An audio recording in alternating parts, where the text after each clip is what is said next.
Ya, akhirnya reshuffle kabinet, 6 nama menteri baru diumumkan pemirsa. Ada beberapa nama-nama yang di luar dari prediksi-prediksi atau mungkin tidak terfikir kemudian ini akan menggantikan pos itu pemirsa. Tapi ada nama-nama juga yang memang sudah santer di media beberapa jam sebelum reshuffle kabinet ini diumumkan. Nah, langsung saja saya akan hadirkan ke-6 menteri baru tersebut pemirsa. Ya. Tapi yang pertama kali akan kita bahas di sini adalah Tri Risma Harini. Ini background pendidikannya S1 Arsitektur, ITS Surabaya, S2 Manajemen Pembangunan Kota ITS Surabaya. Menjabat sebagai wali kota Surabaya saat ini, tapi sebentar lagi purna tugas setelah 2 periode menjabat. Sebelum-sebelumnya sih sempat nolak ingin menyelesaikan jabatannya memang. Tapi memang tinggal berapa bulan lagi sih kita bisa bilang apa selesai atau tidak ini nantilah saya tanyakan kepada Bang Henry. Tapi di sini kita lihat backgroundnya juga pernah menjabat sebagai Kepala Bapeko Surabaya, Kepala Dinas Kebersihan dan Pertamanan Kota Surabaya di 2005-2008. Ya, ini merupakan kader PDIP. Sekarang saya ke Bang Andreas Parera. Bang Andreas, ya satu nama akhirnya untuk PDIP ya, tapi sebelum-sebelumnya kan sempat menolak ya karena mau selesaikan masa jabatan dulu di Surabaya. Tapi akhirnya luluh juga ya. Bagaimana kemudian Pak Andreas melihatnya? Ya saya kira ya Ibu Risma tentu tidak bisa menjawab langsung ketika itu. Tapi dalam penugasan dan juga beliau juga sebentar lagi akan menyelesaikan tugas sebagai wali kota Surabaya. Sehingga ya saya kira pantas lepas lah dengan waktu yang tinggal 2 bulan lagi ya bisa di sana bisa diisi oleh wakil wali kota untuk sementara sambil menyelesaikan tugas. Ibu Risma bisa melanjutkan tugas ke Kementerian Sosial gitu. Dan ini sebenarnya sebelumnya kan sudah santer dibicarakan di beberapa waktu yang lalu. Dan dari segi ya personil Ibu Risma kita kira semua orang sudah mengenal beliau seorang kerja keras. Beliau juga orang yang mengurusi masyarakat. Beliau juga orang yang detail di dalam melaksanakan tugas-tugasnya.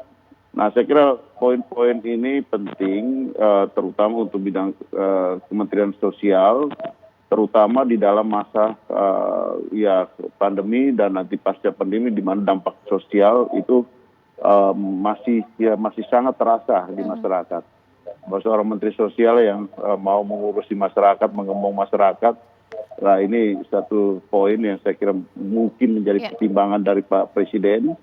Tapi tinggal beliau menyesuaikan diri dengan span of job-nya gitu, ruang lingkup tugas.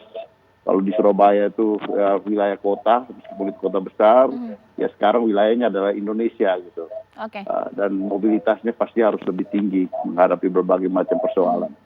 Ya, sekarang saya ke Bang Henry. Bang Henry, jabatan Mensos diserahkan kepada Bu Risma cocok karena karakternya atau memang karena saking nggak berani kasih ke kader lain, harus kader internal PDIP karena sebelumnya mengecewakan tersangkut korupsi?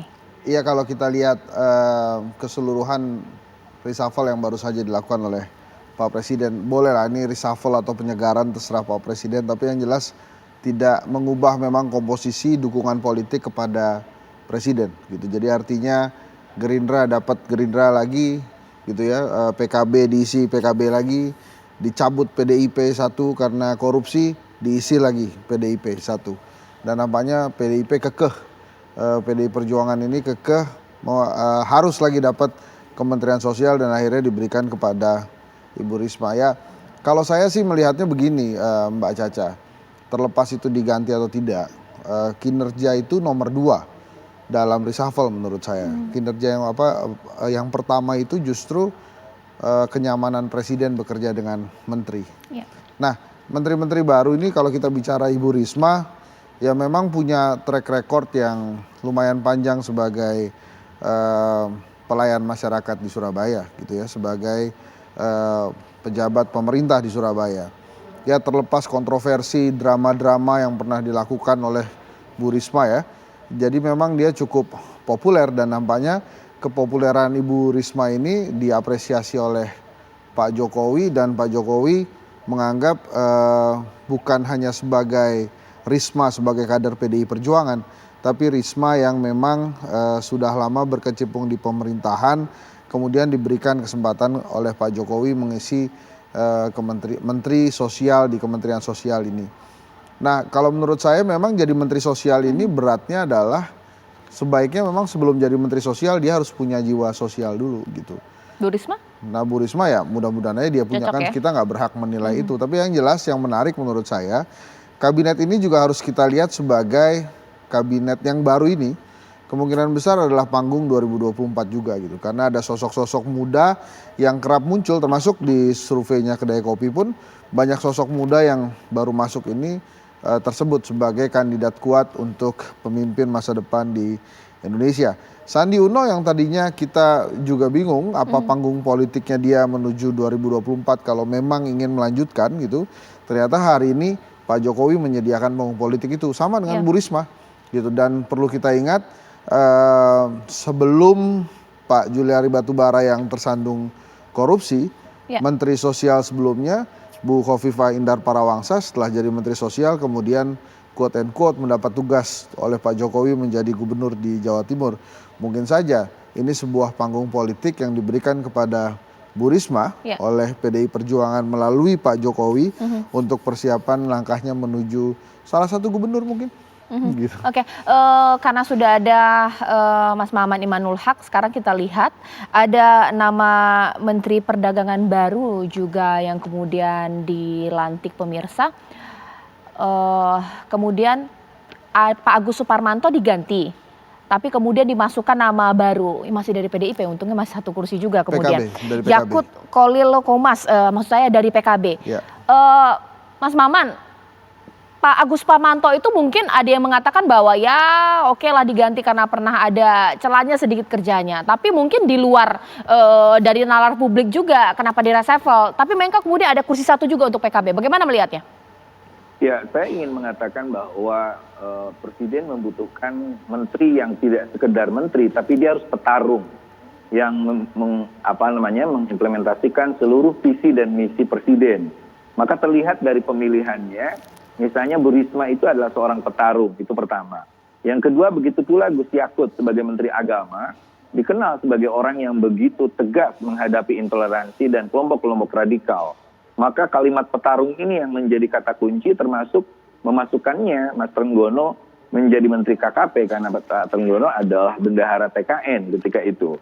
Nah, ini sebenarnya poin terpentingnya, sehingga nanti Gus Yakut diharapkan yang pertama menguatkan kembali visi Kementerian Agama untuk menghadapi kelompok-kelompok radikal intoleran, tetapi yang lebih penting adalah nanti Gus Yakut diberikan tugas yang sangat penting, yaitu menjadikan Kementerian Agama sebagai sebagai juru bicara pemerintah ke daerah-daerah tentang bahaya COVID-19, karena Kementerian Agama adalah kementerian yang memiliki satker paling banyak dan bisa menjadi ujung tombak sampai ke tingkat bawah lewat penyuluh-penyuluh itu. Dan saya yakin pilihan terhadap Gus Yakut, Bu Risma, dan Pak Trenggono yang saya kenal ketiganya dengan baik adalah pilihan terbaik menjadikan kabinet ini bisa betul-betul membawa Indonesia keluar dari COVID-19 di satu sisi dan menjadikan Indonesia menjadi negara maju di 2025. Oke, bagaimana kemudian Bang Henry melihat posisi dari Pak Yakut Kolil Komas ini untuk menduduki posisi dari Menteri Agama menggantikan Fahrul Razi? Ya, ini sih kembali coba-cobanya Presiden Jokowi saya rasa.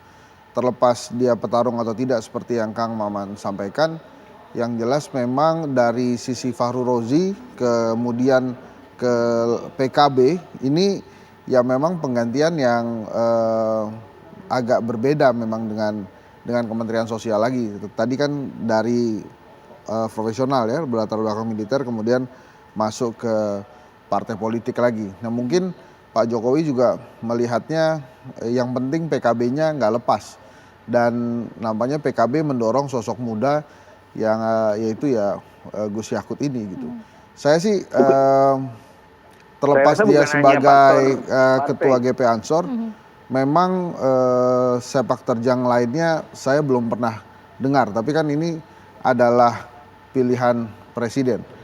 Makanya sebetulnya pertanyaan saya ke Kang Maman, emangnya nggak ada kader PKB lain gitu harus Gus Yakut, tapi ya yang didorong gitu ya. Walaupun saya sih sepakat-sepakat aja, terserah aja.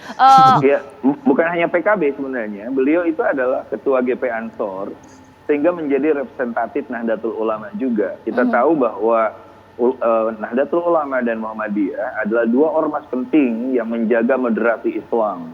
Dan pilihannya ke Gus Yakut itu satu representatif dari PKB dan NU, tapi juga betul kata Mas Henry tadi, ini adalah anak-anak muda yang memang diharapkan memberikan wajah Islam yang sesungguhnya di Indonesia.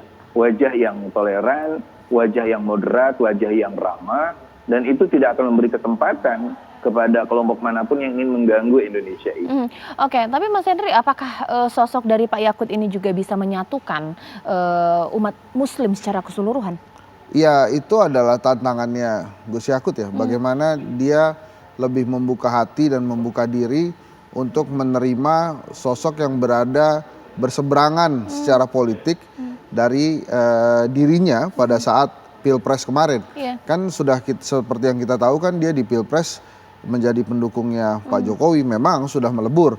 Tapi harusnya dengan dia dipilih sebagai Menteri Agama, yang dia urus satu bukan cuma Islam, agama-agama lain juga mesti diurus. Dan salah satu hal lagi yang harus diselesaikan oleh Gus Yakut adalah rekonsiliasi dan toleransi beragama yang memang menjadi pekerjaan rumah besar. Itu mungkin pertanyaan saya tanyakan kepada Bang Andreas, bagaimana kemudian sosok dari Gus Yakut ini kemudian lepas jaket yang lama, ini sekarang kemudian menaungi semua agama-agama yang ada di Indonesia yang pasti diakui juga. Ini pekerjaan yang mungkin tidak mudah juga, bagaimana? Bang Andreas? Kalau kita lihat dari sejarahnya memang ya Kementerian Agama itu selalu menjadi bagian atau porsi dari ya saudara-saudara kita dari NU atau yang sekarang kalau di pilar partai politiknya di PKB. Dan saya kira dari dulu kita juga tahu bahwa saudara-saudara kita yang menjadi Menteri Agama meskipun dari beragama Islam, Muslim, tetapi ya ketika menjadi Menteri Agama, mereka adalah Menteri Agama untuk semua agama gitu.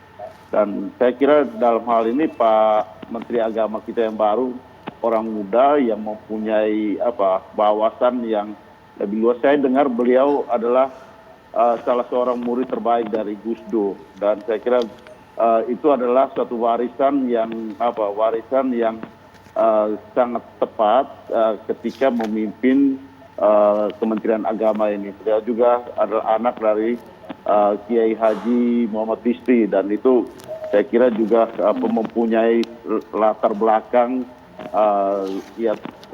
toleransi, pluralisme yang kuat, sehingga dengan demikian kita berharap bahwa orang muda ini bisa memimpin Kementerian Agama, lintas agama, dan juga bisa mengayomi semua agama yang ada di Republik ini. Oke, ya sesaat lagi saya akan bahas ketika Edi Prabowo digantikan pemirsa, bahkan juga Terawan dan juga Wisnu Utama diganti. Ini kenapa gitu ya? Sesaat lagi di Apa Kabar Indonesia Malam.